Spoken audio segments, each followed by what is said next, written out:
Welcome back to the Kentucky History Podcast. I'm your host, James and Cable, and we got another great episode of Kentucky History here for you. Joined again with David Kirkpatrick. How you doing? Doing great. How are you? Doing good, and we got another guest here with us. Mr. James Prichard is back again, and he has a colorful bit of Kentucky theater history that he has brought here with us. How you doing, Mr. Prichard?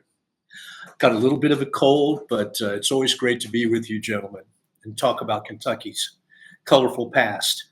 Yes, and we're going to get into that. But before we get too deep in that, tell us a little bit about your Kentucky connection. You've done it many times here now, but just in case somebody's listening for the first time. Yeah, I'm a native of Dayton, Ohio, but as you may be aware, Dayton was one of the cities north of the Ohio that had a large influx of people from Appalachia, Kentucky, East Tennessee, Western Virginia, and West Virginia after World War II.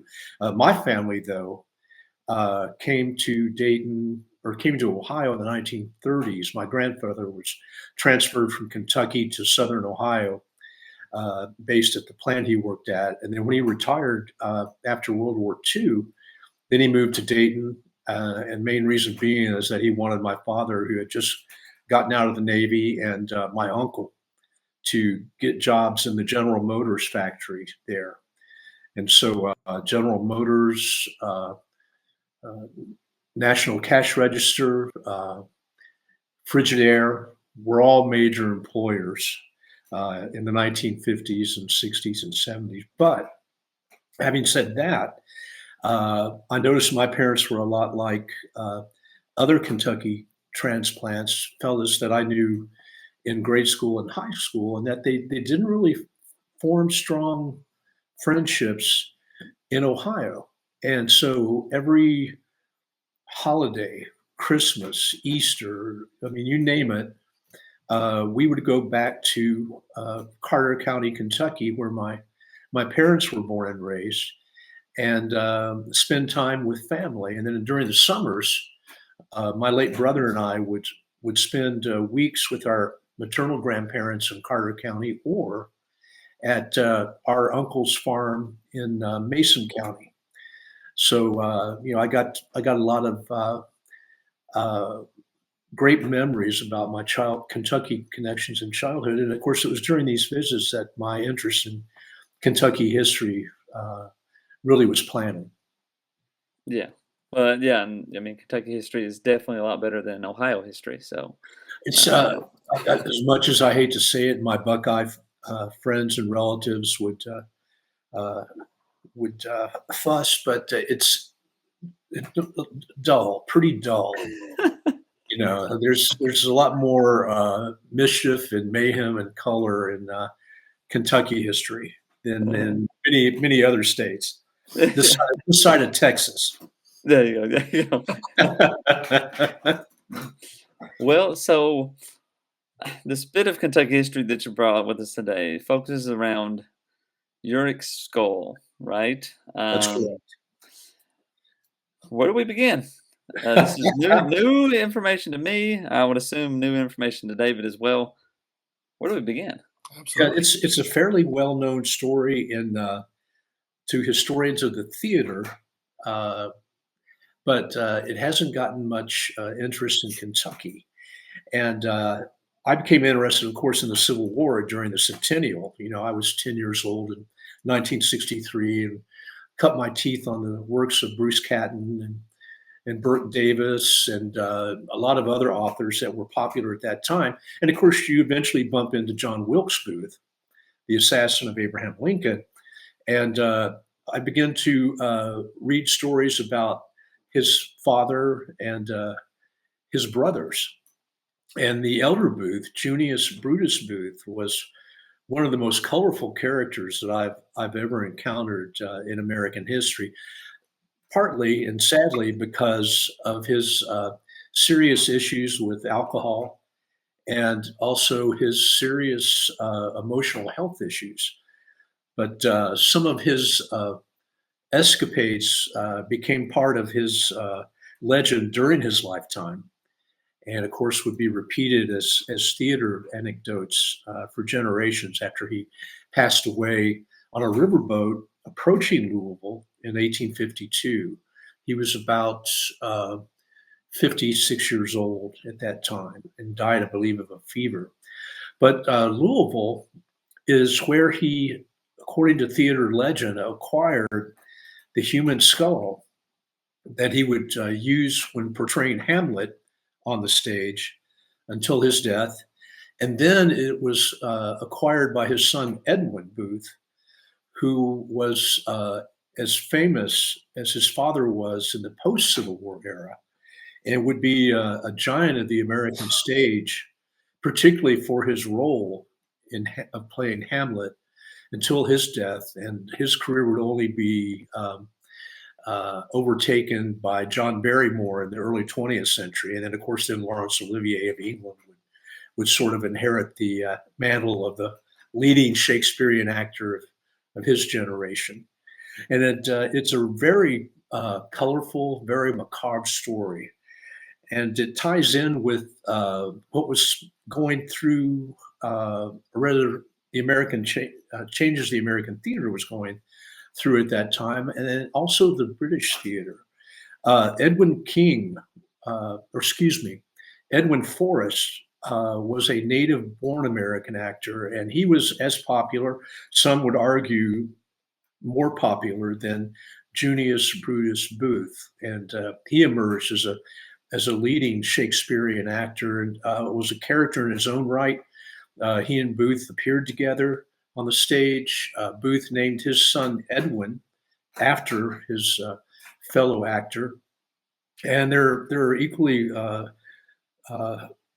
incredible stories about Mr. Forrest, who also appeared on the Kentucky stage in the 1830s. He was a very robust, physical type of actor, physically strong. And today we might compare him to an action hero in the movies. So when he played a role on stage, for instance, like one of his best known roles was playing Spartacus in a play called The Gladiator. Why his sword fighting scenes were really, realistic and bloody and that sort of thing. And so much so that it offended British audiences. They thought it was way too over the top. And one of my favorite stories about Forrest was he was playing in one city and got some toughs off the street to play his adversaries. I think it might have been as Spartacus. And he says, "I'll make this realistic." He says, "I want you to really come at me," and all this sort of thing. And of course they did. And they began to really beat and batter Forrest on the stage. And he lost his temper and he started to beat them up. And so it just turned into a free-for-all all over the stage.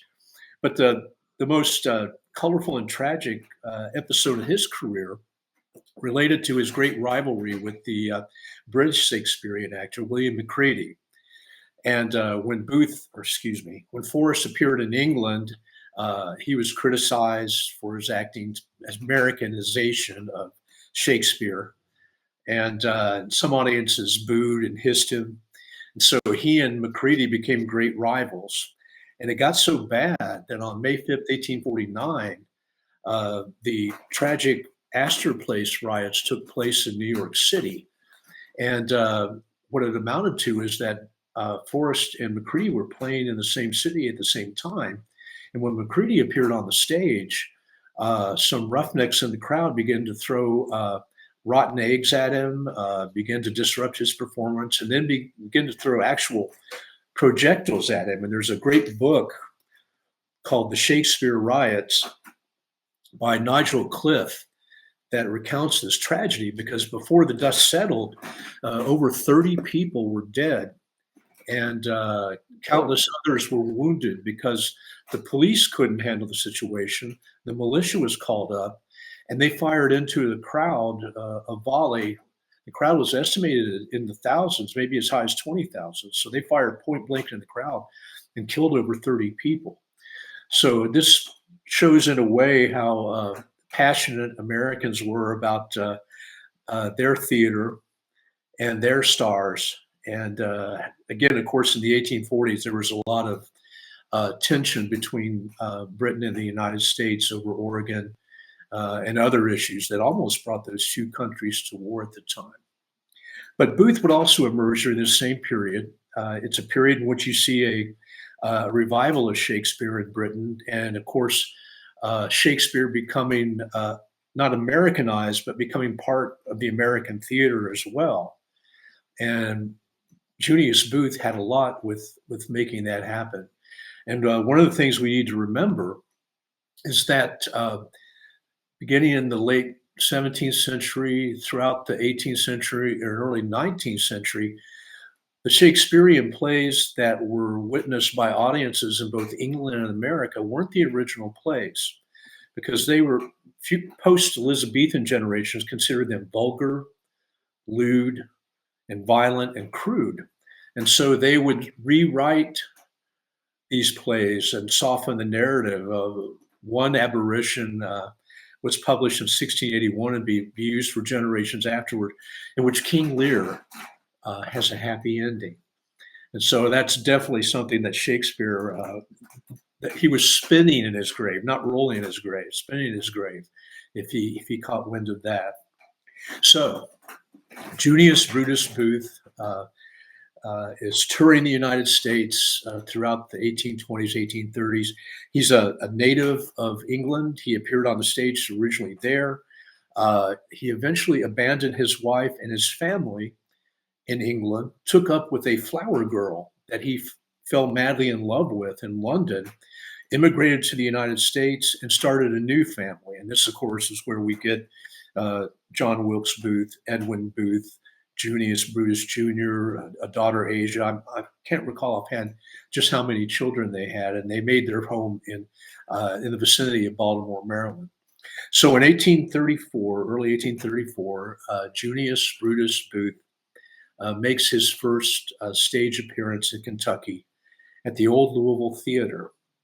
And almost immediately, his eccentricities came to the fore. He was a vegetarian, a militant vegetarian. And he thought that eating animals, any type of animal for food, was cruel. And so when he established himself at his hotel in Louisville, he got in touch with the Reverend James Freeman Clark, a Unitarian minister for New England, and sent him a message. I need some assistance with funeral arrangements for my friends. And so Clark went to visit him in his hotel rooms. They chatted for a while about various aspects of the theater and religion and so forth.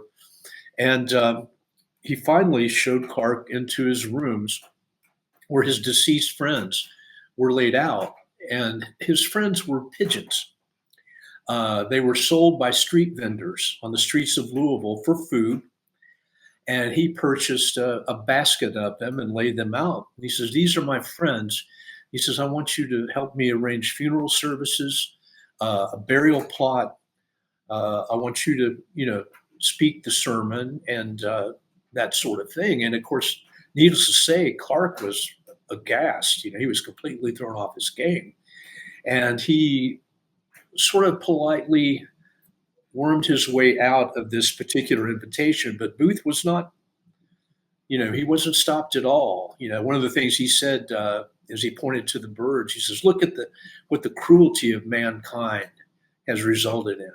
So he was able to hire a hearse, purchase a coffin, get a plot in the friendless cemetery on the outskirts of town, and had these pigeons laid to rest there.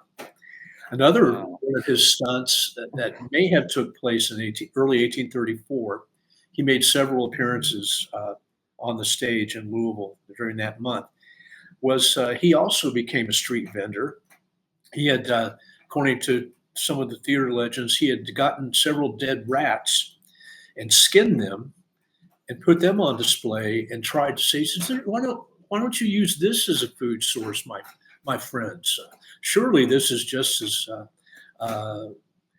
good a food source as rabbits or squirrels or pigeons or, anything else. And of course, he shocked, people in the community with that kind of behavior. And finally, about the 24th of January, I should add, Clark pointed out, he made several graveside visits to the dead pigeons while he was there to mourn their passing. And while he was en route, snow was on the ground. He stopped a sleigh load of young men to ask directions, and they beat him up and robbed him of $600, a brace of pistols, I think a pocket knife, and he was really badly injured.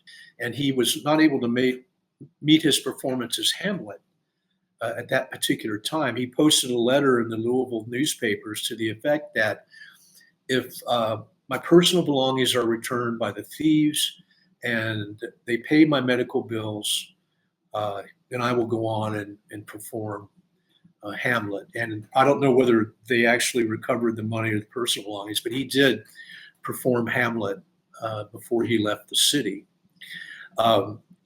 There's another story about his, which may have taken place during his first appearance in Louisville in 1834, which the owner of the theater decided that he needed some musical accompaniment for Hamlet's death scene.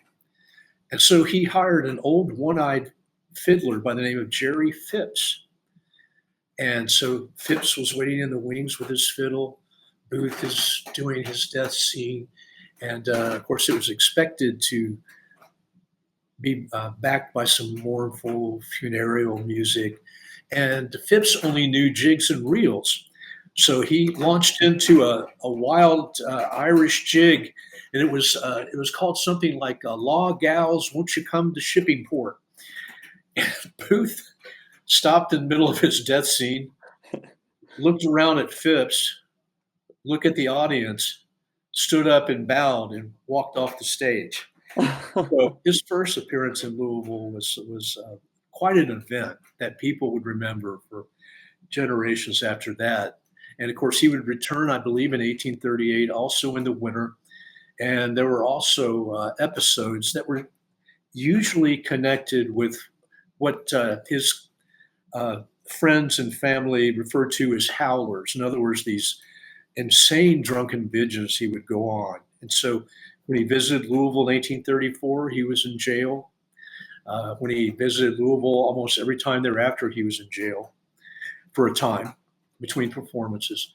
And while he was in jail in 1834, he met the acquaintance of a fan by the name of George Lovett. And Lovett, along with his accomplice Michael Jones, was on trial for murder. They murdered a Virginian in Louisville not too long before Booth's arrival. And these men were serious criminals. They were guilty of brutal murders and robberies all up and down the Mississippi Valley as part of the gang that they belonged to. They made their headquarters at Natchez in New Orleans. When they weren't gambling, then they were going about at night and breaking into houses and breaking into stores and sometimes murdering whoever they found inside.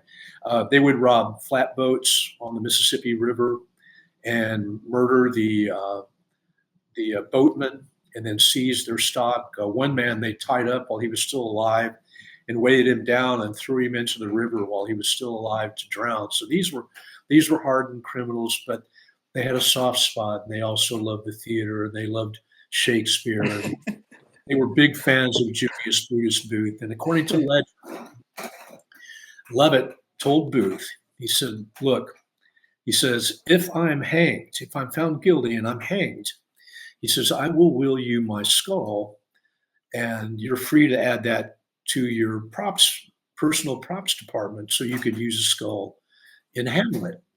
And according to tradition, Lovett was, and Jones, who was from Maysville, by the way, Kentucky.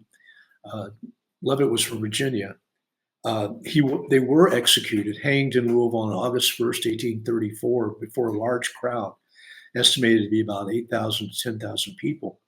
And accordingly, the doctor, a local doctor, Dr. William Dunn, acquired their bodies, performed autopsies on them, and then used Lovett's skeleton as a display in his medical office for years after that. I'm not sure what happened to Jones's skeleton, but according to tradition, this doctor shipped a skull to Booth, and he used it during his final years of performance. Although a Louisville police officer who was, familiar, was on duty during the trial of Lovett and Jones, was familiar with Booth's visit to the city at that time, said that when he saw Lovett's skeleton in Dr. Dunn's office years afterwards, it still had the skull. But that doesn't necessarily mean that it couldn't have ended up being Jones's skull. So that's one version of the story. Another version has it that when Booth returned to Louisville for one of his later performances in the 1840s, he was overheard complaining that every time I perform in Louisville, I have to use a ball of dough for Yorick's skull, or a pumpkin, a small pumpkin.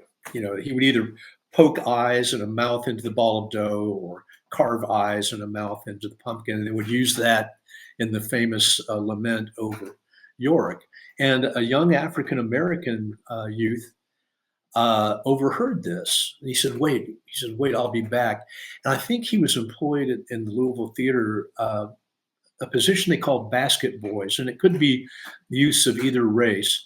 And essentially, they were the ones that ran errands for the theater management, the theater stock company, and then for the visiting actors. And so he soon returned with a basket with a human skull in it. And so Booth chided him at first, and then said, okay, fine. So he used the skull in his performance in Louisville, and he kept the skull accordingly against the protests of this young Black youth, because, as he told Booth, as he was about to finish his stint in Louisville and return east, he said, that's my father's skull. I dug it from my father's grave for you to use, but I must have it back. Now, whether that was a skull that Booth used or not, if you visit the Players Club, which was founded by Edwin Booth in the late 19th century, you can actually see that skull on display in Booth's bedroom. The jawbone is missing, but that very skull still exists and is there for people to visit the Players Club when they go to see where Edwin Booth spent his final years, a club he founded for the benefit of fellow actors in the profession. So that's the legend of Yorick's skull. So I often wonder if it'd be interesting if there was some type of facial reconstruction done, type of test done on the skull to determine whether it was a Caucasian skull of a certain age or an African-American skull of a certain age. That might actually shed some light on the true identity. But again, that particular legend about the skull is ended up in biographies of Junius Brutus Booth, Edwin, and the Booth family in general over the years. I should add that, of course, Booth's sons would also appear in Louisville. Edwin, before the Civil War, Junius Brutus Booth Jr. was also an actor, but he wasn't nearly of the stature as his other brothers. He also appeared in Kentucky theaters in the post-Civil War era. And Wilkes Booth appeared in Kentucky more than once, beginning in the Civil War years. So he was in Louisville in the winter of 1861, 1862. He returned to Lexington and Louisville in the fall of 1862 and would appear again in Louisville in January of 1864. And there was much about him that reflected the fire of his father. The elder Booth was not a handsome man at all. He had had his nose broken in theater swordplay in his younger years. He was small in stature, kind of stocky and bow-legged, but of course it was his voice that mesmerized audiences. And of course the the power behind his performances. Wilkes Booth was handsome, and he was what was known as a matinee idol in those days, what we would call a sex symbol in our time.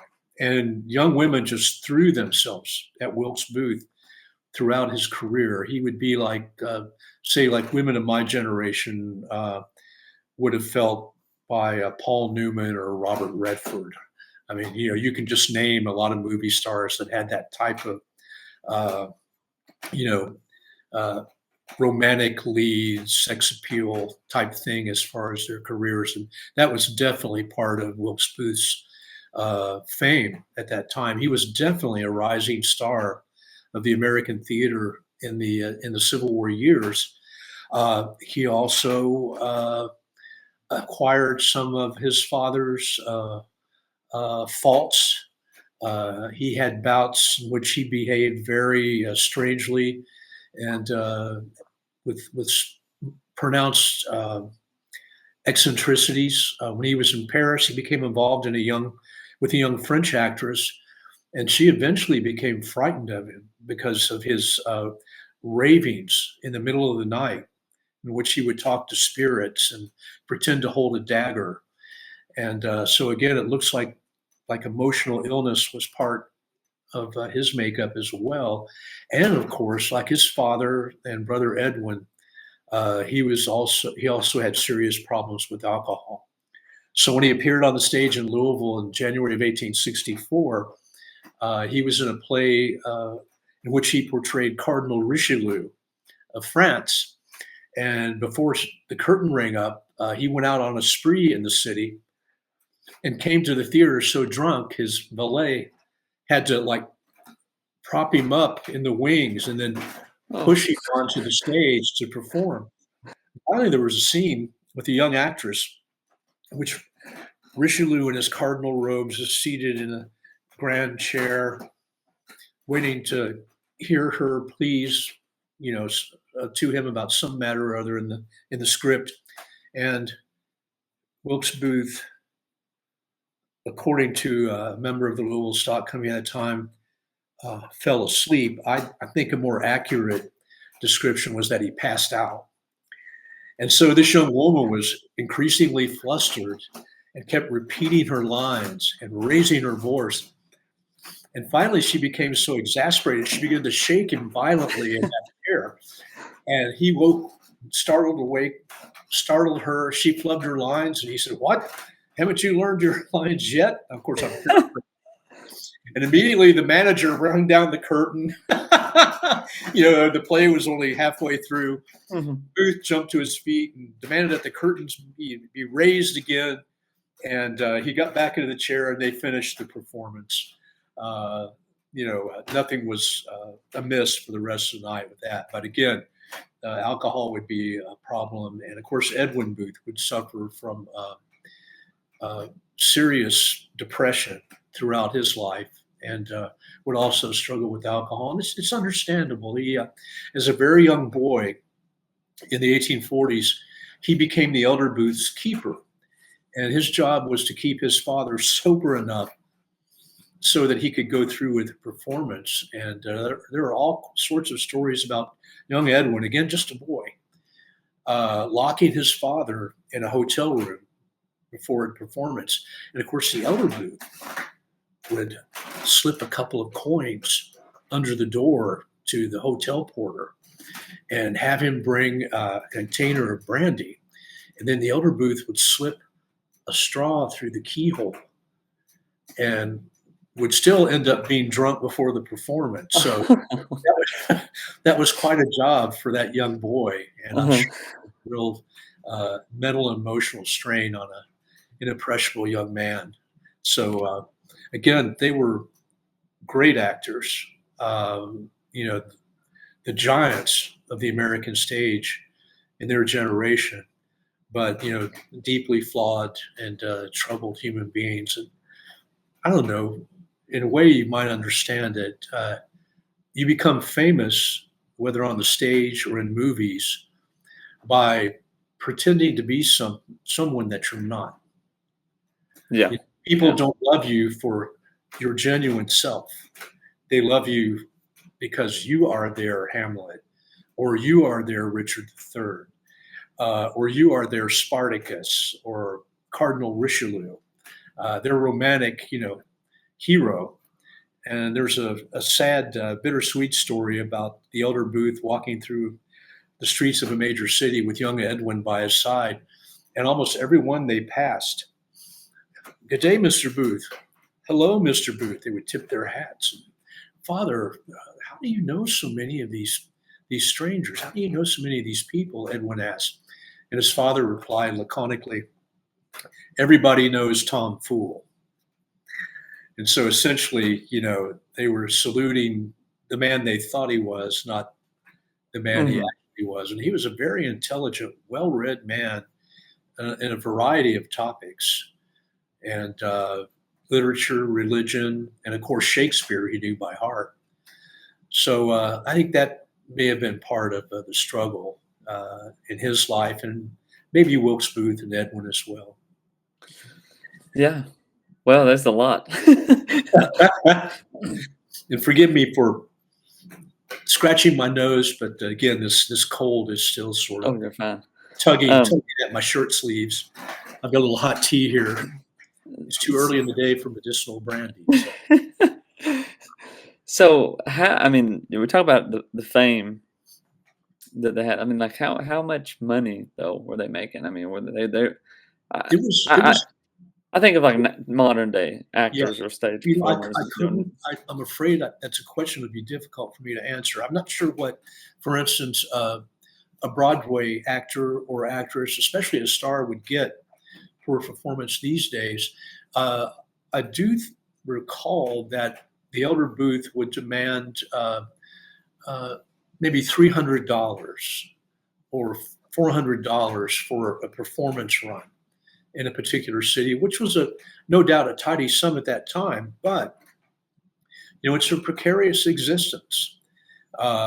If you are too drunk to perform, or too ill to perform, or if some type of travel delay by steamboat or schooner or train causes you to miss a performance, why you're out that money.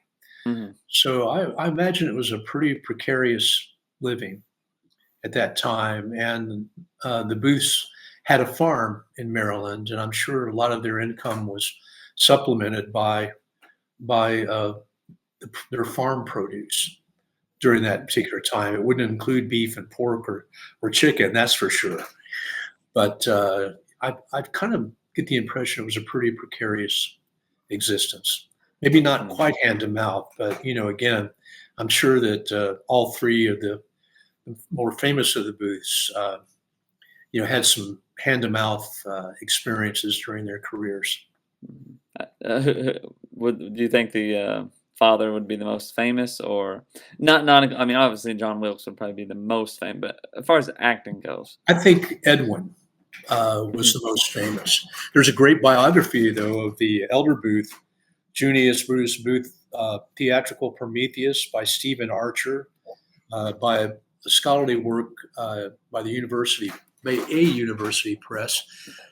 And then I've got a copy of Arthur Broom's Edwin Booth, which was published by McFarland. I think, Edwin was the most famous. He towered over all the other actors, especially Shakespearean actors of his generation in post-Civil War America.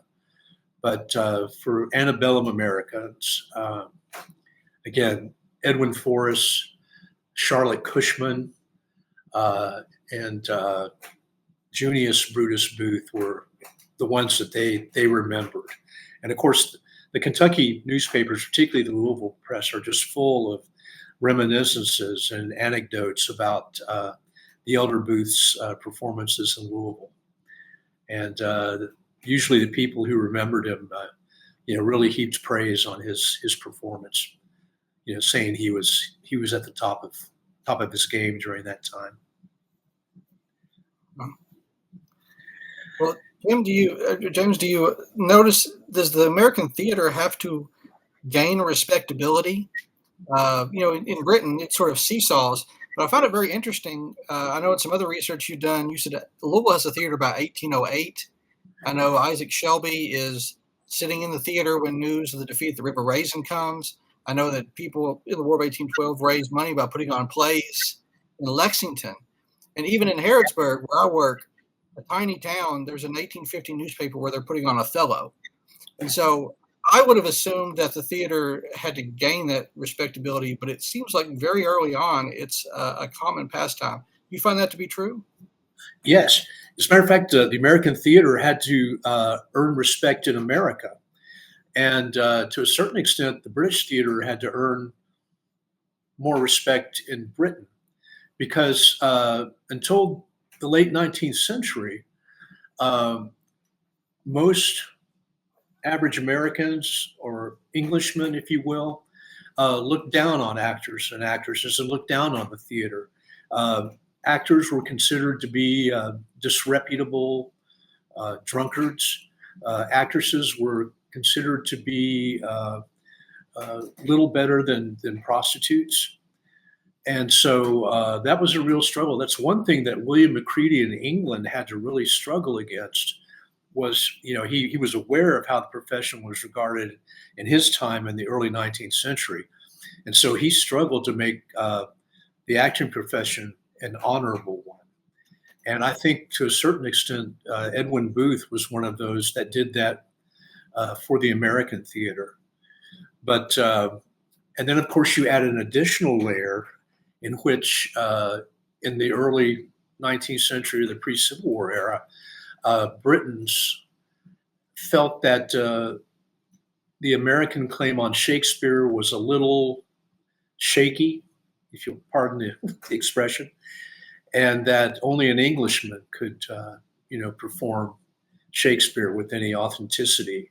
And of course, actors like Booth would eventually challenge that as well. I get the impression that Edwin Booth was very well respected on both sides of the Atlantic by the time of his death in the late 19th century.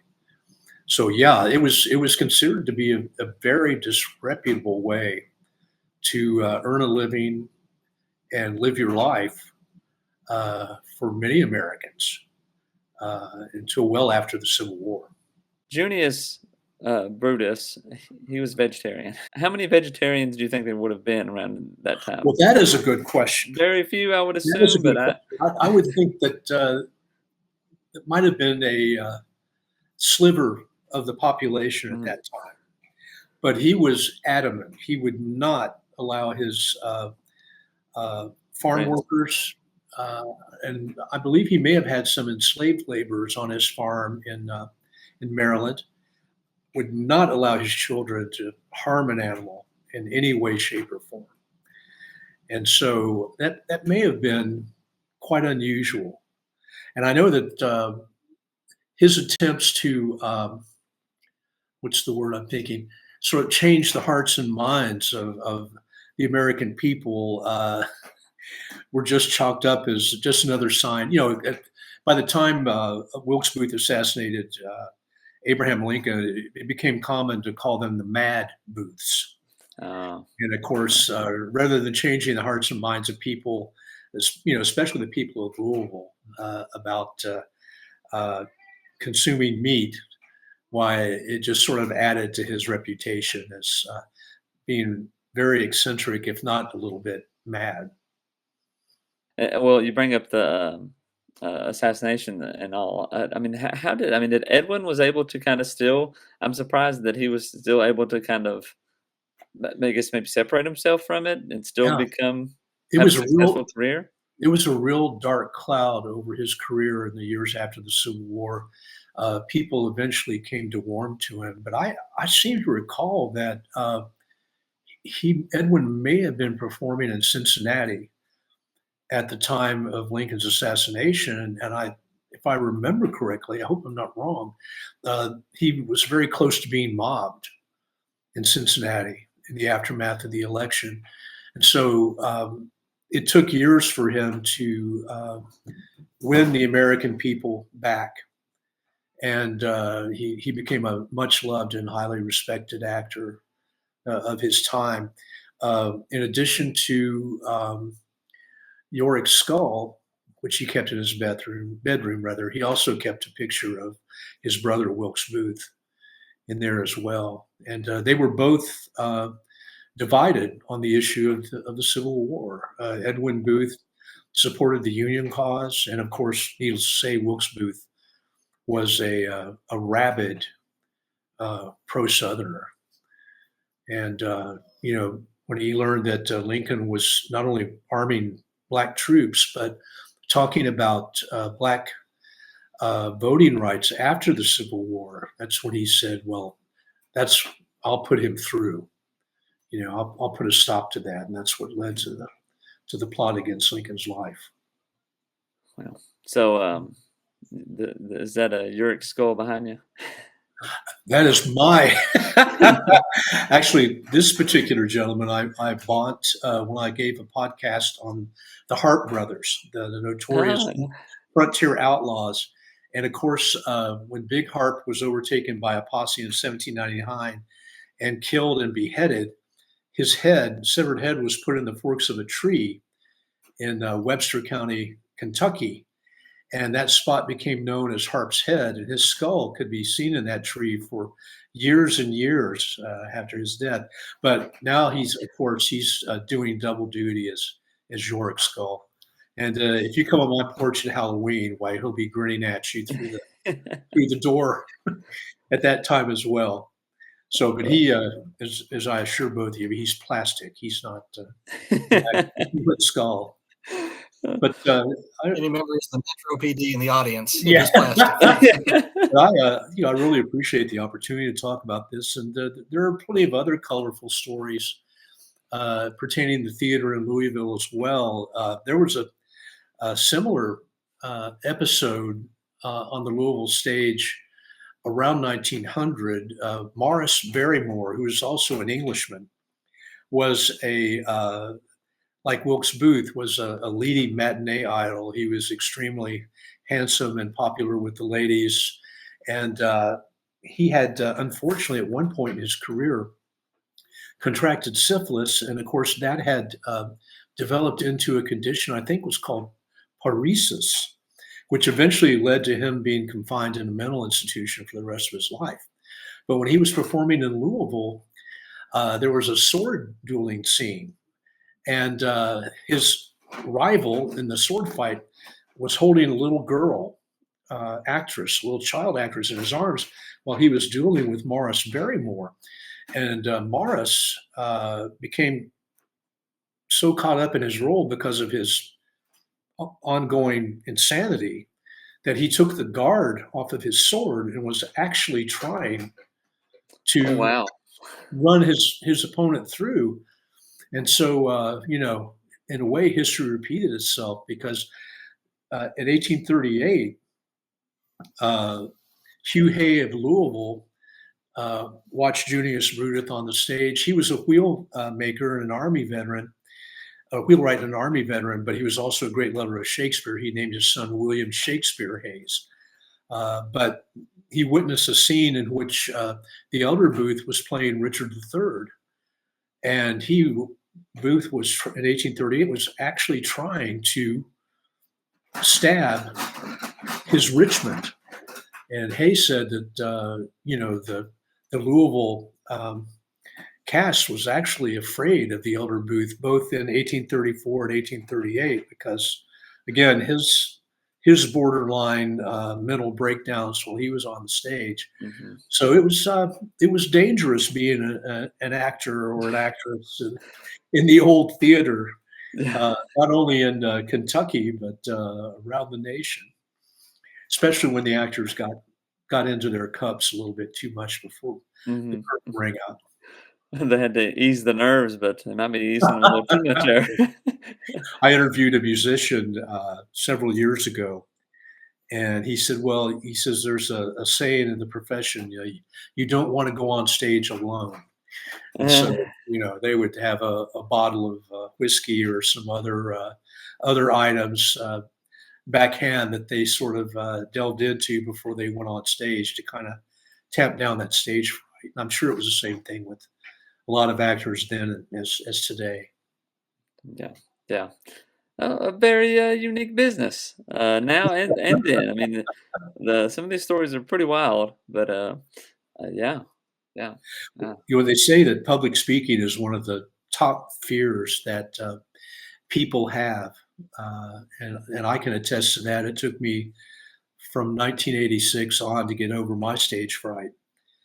But when you think about theater acting, on a film stage, a director can shout cut, and you yeah, can reshoot the scene if you stumble into the furniture or forget your dialogue. But when you're on the stage, you have to remember your lines, you have to remember your gestures and your movements, and there's very little room for mistakes. yeah, And so I'm sure that was also a strong reason why Junius and his sons would often, drink heavily before and after a performance.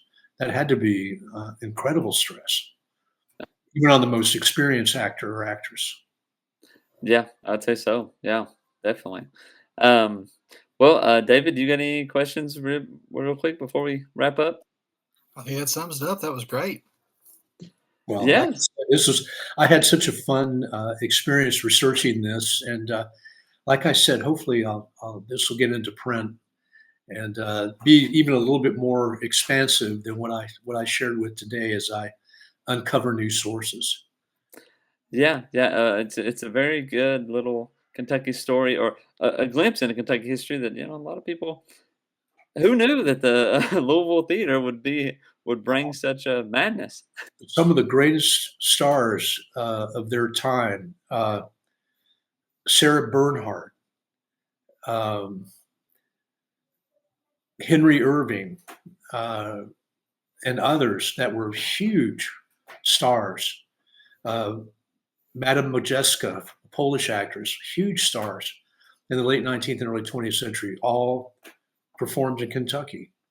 So, I mean, these were major, major performances. So we're fortunate that Louisville and to a lesser extent Lexington became a major stopping place on both American and European actors well into the early 20th century before, of course, movies became the rage. So, yeah, there are lots of wonderful stories out there to be uncovered. Yeah, yeah. Well, we thank you for coming on and sharing this little bit. And as always, whenever you got a good topic, you're welcome to come on and talk about it. Well, it's most appreciated. I'm always glad to sit down with you fellows and chat about Kentucky history. And I look forward to maybe uncovering some other strange and colorful and macabre tales in the future. Yeah. Yeah. Well, thank you all for listening. We'll see you next time. Until next time, gentlemen.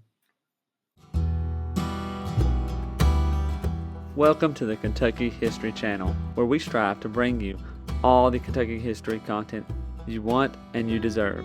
Kentucky is a part of all of us, and we plan on covering all the history we can, from Pike County to Fulton County, from Louisville to Harlan. Here on our YouTube channel, you can find many videos dedicated to different events, people, governors, and places in Kentucky. There's something for everybody.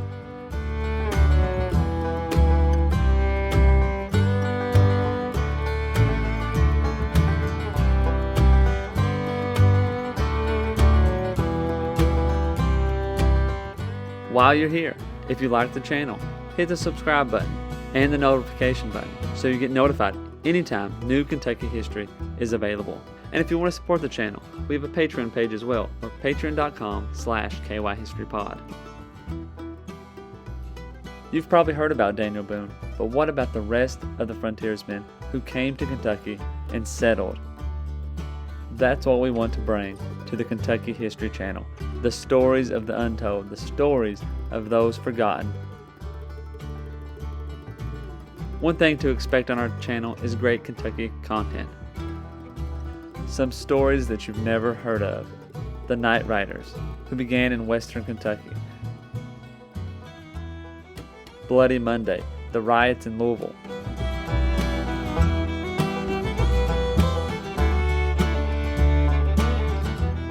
the assassination of Governor Goebel, the only governor ever assassinated in the United States.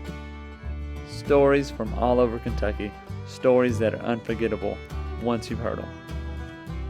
You can find out who counties in Kentucky are named after and how your county got started. From beginning to end, we plan to document every county in Kentucky, all 120. Reach out to us on all of our social media platforms, Twitter, Facebook, and Instagram, and also leave a comment on one of our YouTube videos. You can also check out our podcast episodes. You can subscribe to our podcast on Apple Podcasts, Spotify, iHeartRadio, and many more.